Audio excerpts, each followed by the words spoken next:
Flight over booked ആയ നിങ്ങളുടെ കയ്യിൽ ടിക്കറ്റ് ഉണ്ടെങ്കിൽ ഫ്ലൈറ്റിൽ കയറാൻ പറ്റാതിരിക്കുന്ന ഒരു സിറ്റുവേഷൻ ഉണ്ടായിരിക്കുമോ? This is day 25 from resume to flight series.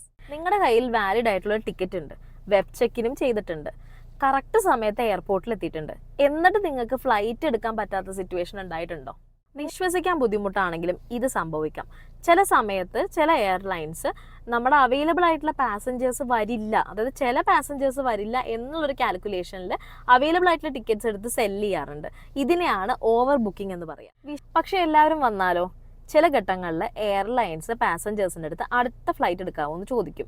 അതുമാത്രമല്ല, വേറെ ചില സിറ്റുവേഷൻസിൽ കോമ്പൻസേഷൻ ഓഫേഴ്സ് വരെ ഉണ്ടാവാറുണ്ട്. അതുകൊണ്ട് ബിസി റൂട്ടിലും പീക്ക് സീസണിലൊക്കെ യാത്ര ചെയ്യുമ്പോൾ നമ്മൾ ലാസ്റ്റ് നിമിഷം എത്തുന്നതിനേക്കാളും എന്തുകൊണ്ടും നല്ലത് കുറച്ചും കൂടെ നേരത്തെ എത്തുന്നതാണ്. ഇന്ത്യയിൽ പൊതുവിൽ ഇങ്ങനത്തെ സാഹചര്യങ്ങൾ കുറവാണ്. കുറച്ചും കൂടെ ഇത് കൂടുതലായിട്ട് കണ്ടിട്ടുള്ളത് യുണൈറ്റഡ് സ്റ്റേറ്റ്സ് ഓഫ് അമേരിക്ക പോലത്തെ രാജ്യങ്ങളിലാണ്. നിങ്ങൾക്ക് ഇങ്ങനെ ടിക്കറ്റ് ഉണ്ടായിട്ട് ബോർഡിംഗിൽ ഇഷ്യൂ വന്നിട്ടുണ്ടോ? കമൻറ്റിൽ പറയൂ.